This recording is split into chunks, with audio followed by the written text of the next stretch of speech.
ನೀವಿನ್ನೂ ನಮ್ಮ ಚಾನಲ್ಗೆ ಸಬ್ಸ್ಕ್ರೈಬ್ ಆಗಿಲ್ಲ ಅಂದರೆ ಈ ಕೂಡಲೇ ಸಬ್ಸ್ಕ್ರೈಬ್ ಬಟನ್ನ ಒತ್ತಿ, ಹಾಗೆ ಪಕ್ಕದಲ್ಲೇ ಇರುವಂತಹ ಬೆಲ್ ಐಕಾನ್ನ ಒತ್ತಿ.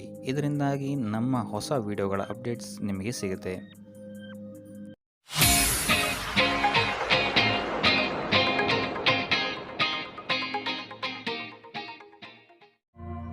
ಮೊದಲನೇದಾಗಿ ಶಿಕ್ಷಣದ ವಿಚಾರವನ್ನು ನಾವು ನೋಡುವಂಥದ್ದಾದರೆ, ವಿದ್ಯಾರ್ಥಿಗಳಿಗೆ ಈ ತಿಂಗಳು ಅತ್ಯುತ್ತಮವಾದಂತಹ ಫಲಗಳಿದೆ ಅಂತಲೇ ಹೇಳ್ಬೋದು. ನಿಮ್ಮ ಕುಶಲತೆಗೆ ತಕ್ಕಂತಹ ಫಲಿತಾಂಶವನ್ನು ನೀವು ಈ ತಿಂಗಳು ನೋಡ್ತೀರಾ ಅಂತಲೇ ಹೇಳ್ಬೋದು. ಇದಲ್ಲದೆ ಉತ್ತಮವಾದಂತಹ ಅವಕಾಶಗಳು ಸಹಿತ ನಿಮಗೆ ನಿಮ್ಮ ಶಿಕ್ಷಣ ಕ್ಷೇತ್ರದಲ್ಲಿ ಸಿಗಿದೆ ಅಂತಲೇ ಹೇಳ್ಬೋದು.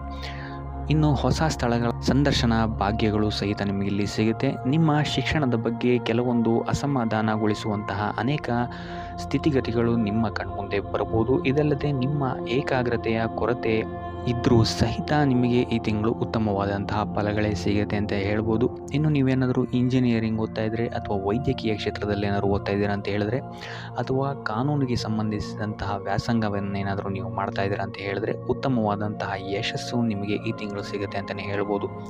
ಸೊ ಒಟ್ಟಾರೆಯಾಗಿ ವಿದ್ಯಾರ್ಥಿಗಳಿಗೆ ಈ ತಿಂಗಳು ಉತ್ತಮವಾದಂತಹ ಫಲಗಳೇ ಸಿಗುತ್ತೆ. ಇನ್ನು ಕುಟುಂಬ ವಿಚಾರಕ್ಕೆ ಬರುವಂಥದ್ದಾದರೆ, ಕುಟುಂಬ ವಿಚಾರದಲ್ಲಿ ಮೊದಲೆರಡು ವಾರಗಳು ನಿಮ್ಮ ಕುಟುಂಬದಲ್ಲಿ ಶಾಂತಿ, ನೆಮ್ಮದಿ, ಸಂತೋಷ ಉಳಿದಿರುತ್ತೆ ಅಂತಲೇ ಹೇಳ್ಬೋದು. ಇದರಿಂದಾಗಿ ಮನೆಯಲ್ಲಿ ಸಂತೋಷದ ವಾತಾವರಣ ತುಂಬಿರುತ್ತೆ ಅಂತಲೇ ಹೇಳ್ಬೋದು. ಇದಲ್ಲದೆ ಮಂಗಳ ಕಾರ್ಯಗಳು ಸಹಿತ ನಡೆಯುವಂತಹ ಸಾಧ್ಯತೆ ಹೆಚ್ಚಾಗಿದೆ ಅಂತಲೇ ಹೇಳ್ಬೋದು. ಇನ್ನು ವಧು-ವರರ ಅನ್ವೇಷಣೆಯಲ್ಲಿರುವಂಥವರಿಗೆ ಈ ತಿಂಗಳು ಅತ್ಯುತ್ತಮವಾದಂತಹ ಆಪರ್ಚುನಿಟೀಸ್ಗಳು ಸಿಗುತ್ತೆ ಅಂತಲೇ ಹೇಳ್ಬೋದು. ಇನ್ನು ಇದಲ್ಲದೆ ಕುಟುಂಬದವರ ಜೊತೆ ನೀವು ಈ ತಿಂಗಳು ಉತ್ತಮವಾದಂತಹ ಸಮಯವನ್ನು ಸಹಿತ ಕಳಿತೀರಾ ಅಂತಲೇ ಹೇಳ್ಬೋದು. ಸೊ ಇದರಿಂದಾಗಿ ಇಲ್ಲಿ ನಿಮಗೆ ಪರಸ್ಪರ ಪ್ರೀತಿ ಬಾಂಧವ್ಯ ಹೆಚ್ಚಾಗುತ್ತೆ ಅಂತಲೇ ಹೇಳ್ಬೋದು. ಇನ್ನು ಮೂರನೇ ವಾರದಲ್ಲಿ ನೀವು ಕುಟುಂಬಕ್ಕೆ ಸಂಬಂಧಿಸಿದಂತೆ ಸ್ವಲ್ಪ ಖರ್ಚುಗಳನ್ನು ಮಾಡಬೇಕಾಗಬಹುದು. ಸೊ ಇದರಿಂದನೂ ಸಹಿತ ನಿಮಗಿಲ್ಲಿ ಉತ್ತಮವಾದಂತಹ ಫಲಗಳೇ ಇದೆ ಅಂತಲೇ ಹೇಳ್ಬೋದು. ಇನ್ನು ಇದಲ್ಲದೆ ನಿಮ್ಮ ಮಕ್ಕಳ ಕಡೆಯಿಂದಲೂ ಸಹಿತ ನಿಮಗೆ ಈ ತಿಂಗಳು ಶುಭ ಸುದ್ದಿ ಸಿಗುವಂತಹ ಸಾಧ್ಯತೆಗಳು ಹೆಚ್ಚಾಗಿದೆ ಅಂತಲೇ ಹೇಳ್ಬೋದು. ಸೊ ಕುಟುಂಬ ದೃಷ್ಟಿಕೋನದಿಂದಲೂ ಸಹಿತ ನಿಮಗೆ ಈ ತಿಂಗಳು ಅತ್ಯುತ್ತಮವಾಗಿದೆ ಅಂತಲೇ ಹೇಳ್ಬೋದು. ಇನ್ನು ಆರೋಗ್ಯ ವಿಚಾರಕ್ಕೆ ಬರುವಂಥದ್ದಾದರೂ ಸಹಿತ ಆರೋಗ್ಯದ ವಿಚಾರದಲ್ಲೂ ನಿಮಗೆ ಈ ತಿಂಗಳು ಉತ್ತಮವಾಗಿದೆ ಅಂತಲೇ ಹೇಳ್ಬೋದು. ಆದರೆ ಮೂರನೇ ವಾರದ ನಂತರ ನಿಮ್ಮ ಆಹಾರ ಕ್ರಮದಿಂದ ಆರೋಗ್ಯದಲ್ಲಿ ಸ್ವಲ್ಪ ಕ್ಷೀಣತೆ ಕಂಡು ಬರಬಹುದು. ಸೊ ಇದರಿಂದ ನಿಮ್ಮ ದೇಹದ ಲಯ ಸ್ವಲ್ಪ ಕಮ್ಮಿ ಆಗುತ್ತೆ ಅಂತಲೇ ಹೇಳ್ಬೋದು. ಆದರೆ ಕೊನೆಯ ವಾರದಲ್ಲಿ ಉತ್ತಮವಾದಂತಹ ಫಲಿತಾಂಶವನ್ನು ನೀವು ನಿಮ್ಮ ಆರೋಗ್ಯದ ದೃಷ್ಟಿಕೋನದಿಂದ ನೋಡ್ತೀರಾ ಅಂತಲೇ ಹೇಳ್ಬೋದು. ಸೊ ನಿಮ್ಮ ದೈನಂದಿನ ಚಲನವಲನಗಳಲ್ಲಿ ಆದಷ್ಟು ವ್ಯಾಯಾಮ ಮತ್ತು ಧ್ಯಾನವನ್ನು ಅಳವಡಿಸಿಕೊಳ್ಳುವಂಥದ್ದು ನಿಮಗಿಲ್ಲಿ ಉಪಯುಕ್ತವಾಗಿರುತ್ತೆ ಅಂತಲೇ ಹೇಳ್ಬೋದು.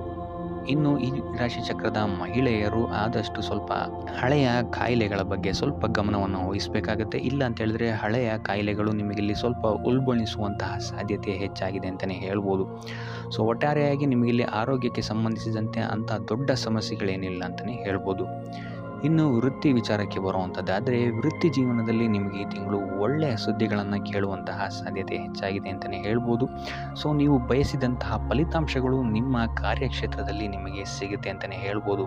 ಇನ್ನು ಇದಲ್ಲದೆ ಕಾರ್ಯಕ್ಷೇತ್ರದಲ್ಲಿ ನಿಮಗಿಲ್ಲಿ ಪ್ರತಿಸ್ಪರ್ಧಿಗಳು ಹೆಚ್ಚಾಗಿ ಇರ್ತಾರೆ ಅಂತಲೇ ಹೇಳ್ಬೋದು. ಆದರೆ ಅವರಿಂದ ಬರುವಂತಹ ಸವಾಲನ್ನು ಸಹಿತ ನೀವಿಲ್ಲಿ ಉತ್ತಮವಾಗಿ ನಿರ್ವಹಿಸ್ತೀರ ಅಂತಲೇ ಹೇಳ್ಬೋದು. ಸೊ ಇದರಿಂದಾಗಿ ಇಲ್ಲಿ ನಿಮಗೆ ನಿಮ್ಮ ಕಾರ್ಯಕ್ಷೇತ್ರದಲ್ಲಿ ಶತ್ರುಗಳ ಮೇಲೆ ಮೇಲುಗೈ ಸಾಧಿಸ್ತೀರಾ ಅಂತಲೇ ಹೇಳ್ಬೋದು. ಸೊ ಇದರಿಂದಾಗಿ ಇಲ್ಲಿ ನಿಮ್ಮ ಮೇಲಾಧಿಕಾರಿಗಳು ಸಹಿತ ನಿಮ್ಮ ಪರವಾಗಿರ್ತಾರೆ ಅಂತಲೇ ಹೇಳ್ಬೋದು. ಸೊ ಇದರಿಂದಾಗಿ ಇಲ್ಲಿ ನಿಮ್ಮ ಕಾರ್ಯಕ್ಷೇತ್ರದಲ್ಲಿ ನಿಮಗೆ ಬೇಕಾಗಿರುವಂತಹ ರೆಕಗ್ನಿಷನ್ ಸಿಗುತ್ತೆ ಈ ತಿಂಗಳು ಅಂತಲೇ ಹೇಳ್ಬೋದು. ಆದರೆ ಇಲ್ಲಿ ನಿಮಗೆ ಸ್ವಲ್ಪ ಆತ್ಮವಿಶ್ವಾಸದ ಕೊರತೆ ಎದ್ದು ಕಾಣಬಹುದು. ಸೊ ಆದ್ದರಿಂದ ಆದಷ್ಟು ನೀವು ಧ್ಯಾನ ಮಾಡುವಂಥದ್ದು ನಿಮಗಿಲ್ಲಿ ಉಪಯೋಗಕಾರಿಯಾಗಿದೆ ಅಂತಲೇ ಹೇಳ್ಬೋದು. ಇದಲ್ಲದೆ ನಿಮ್ಮ ಕೆಲಸದಲ್ಲಿ ಸಹವರ್ತಿಗಳಿಂದ ನಿಮಗಿಲ್ಲಿ ಸಪೋರ್ಟ್ ಸ್ವಲ್ಪ ಕಮ್ಮಿ ಸಿಗ್ಬೋದು ಈ ತಿಂಗಳು. ಸೊ ಆದಷ್ಟು ತಾಳ್ಮೆಯಿಂದ ಇರುವಂಥದ್ದು ಉತ್ತಮವಾಗಿರುತ್ತೆ.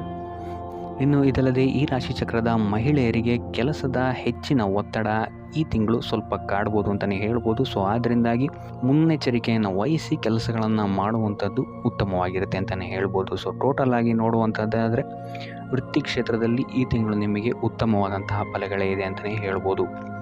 ಇನ್ನು ಆರ್ಥಿಕ ವಿಚಾರಕ್ಕೆ ಬರುವಂಥದ್ದಾದರೆ, ಆರ್ಥಿಕ ವಿಚಾರದಲ್ಲಿ ಈ ತಿಂಗಳು ನಿಮಗೆ ಸಾಮಾನ್ಯ ಫಲ ಅಂತಲೇ ಹೇಳ್ಬೋದು. ವ್ಯಾಪಾರ ವ್ಯವಹಾರಗಳು ಮೊದಲಿನಿಂದಲೇ ಮುಂದುವರಿಯುತ್ತೆ ಅಂತಲೇ ಹೇಳ್ಬೋದು. ಸೊ ಅದರಿಂದಾಗಿ ವ್ಯವಹಾರದಲ್ಲಿ ರಿಲೇಷನ್ಶಿಪ್ಸ್ಗಳನ್ನ ಆದಷ್ಟು ಉತ್ತಮವಾಗಿ ಇಟ್ಕೊಳ್ಳುವಂಥದ್ದು ಉತ್ತಮವಾಗಿರುತ್ತೆ. ಸೊ ಇದು ನಿಮಗೆ ಫ್ಯೂಚರಲ್ಲಿ ಲಾಭ ತಂದುಕೊಡುತ್ತೆ ಅಂತಲೇ ಹೇಳ್ಬೋದು. ಇನ್ನು ಈ ತಿಂಗಳು ಪ್ರಯಾಣದಿಂದಲೂ ಸಹಿತ ನಿಮಗೆ ಇಲ್ಲಿ ಲಾಭ ಇದೆ ಅಂತಲೇ ಹೇಳ್ಬೋದು. ಆದರೆ ಸ್ವಲ್ಪ ಎಚ್ಚರಿಕೆ ವಹಿಸಬೇಕಾಗುತ್ತೆ. ಇಲ್ಲಿ ನೀವು ಕುಟುಂಬಕ್ಕೆ ಸಂಬಂಧಿಸಿದಂತೆ ಅಥವಾ ಮಕ್ಕಳ ವಿದ್ಯಾಭ್ಯಾಸದ ಸಲುವಾಗಿ ಇಲ್ಲಿ ಸ್ವಲ್ಪ ಖರ್ಚುಗಳು ನಿಮಗೆ ಹೆಚ್ಚಾಗ್ಬೋದು. ಸೊ ಆದ್ದರಿಂದ ಖರ್ಚಿನ ಮೇಲೆ ಒಂದು ನಿಗಾ ಇಡುವಂಥದ್ದು ಉತ್ತಮವಾಗಿರುತ್ತೆ. ಇನ್ನು ನೀವೇನಾದರೂ ಸಾಲ ತಗೊಬೇಕು ಅಂತಿದ್ರೂ ಸಹಿತ ಈ ತಿಂಗಳು ನಿಮಗೆ ಪಾಸಿಟಿವ್ ರಿಸಲ್ಟ್ ಸಿಗುತ್ತೆ ಅಂತಲೇ ಹೇಳ್ಬೋದು. ಸೊ ಆದ್ದರಿಂದ ಈ ತಿಂಗಳು ಸ್ವಲ್ಪ ಆಕಸ್ಮಿಕ ವೆಚ್ಚಗಳ ಬಗ್ಗೆ ಹೆಚ್ಚು ಗಮನ ವಹಿಸುವಂಥದ್ದು ಉತ್ತಮವಾಗಿರುತ್ತೆ ಅಂತಲೇ ಹೇಳ್ಬೋದು. ಆದರೆ ಕೊನೆಯ ವಾರದಲ್ಲಿ ನಿಮಗಿಲ್ಲಿ ನಿಮ್ಮ ಆದಾಯದಲ್ಲಿ ಸುಧಾರಣೆ ಕಾಣುತ್ತೆ ಅಂತಲೇ ಹೇಳ್ಬೋದು. ಸೊ ಆದ್ದರಿಂದ ಈ ತಿಂಗಳು ಸ್ವಲ್ಪ ಐಷಾರಾಮಿ ಖರ್ಚುಗಳಿಂದ ಆದಷ್ಟು ದೂರ ಇರುವಂಥದ್ದು ಉತ್ತಮವಾಗಿರುತ್ತೆ. ಇನ್ನು ಉಪಾಯ ವಿಚಾರಕ್ಕೆ ಬರುವಂಥದ್ದಾದರೆ ಶ್ರೀಮನ್ನಾರಾಯಣನ ಪೂಜೆಯನ್ನು ಮಾಡುವಂಥದ್ದು ನಿಮಗಿಲ್ಲಿ ಉತ್ತಮವಾದಂತಹ ಫಲಗಳನ್ನು ಕೊಡುತ್ತೆ ಅಂತ ಹೇಳ್ಬೋದು. ನಿಮ್ಮ ಕಾರ್ಯಕ್ಷೇತ್ರದಲ್ಲಿ ಅಥವಾ ನಿಮ್ಮ ಆರ್ಥಿಕ ಕ್ಷೇತ್ರದಲ್ಲಿ ಉಂಟಾಗ್ತಾ ಇರುವಂತಹ ತೊಂದರೆಗಳನ್ನು ನಿವಾರಣೆ ಮಾಡೋಕ್ಕೆ ಪೂಜೆ ಅಥವಾ ದರ್ಶನವನ್ನು ಮಾಡುವಂಥದ್ದು ನಿಮಗಿಲ್ಲಿ ಸಹಕಾರಿಯಾಗಿದೆ ಅಂತಲೇ ಹೇಳ್ಬೋದು. ಸೊ ಇದಾಗಿತ್ತು ಈ ತಿಂಗಳ ನಿಮ್ಮ ರಾಶಿ ಭವಿಷ್ಯ.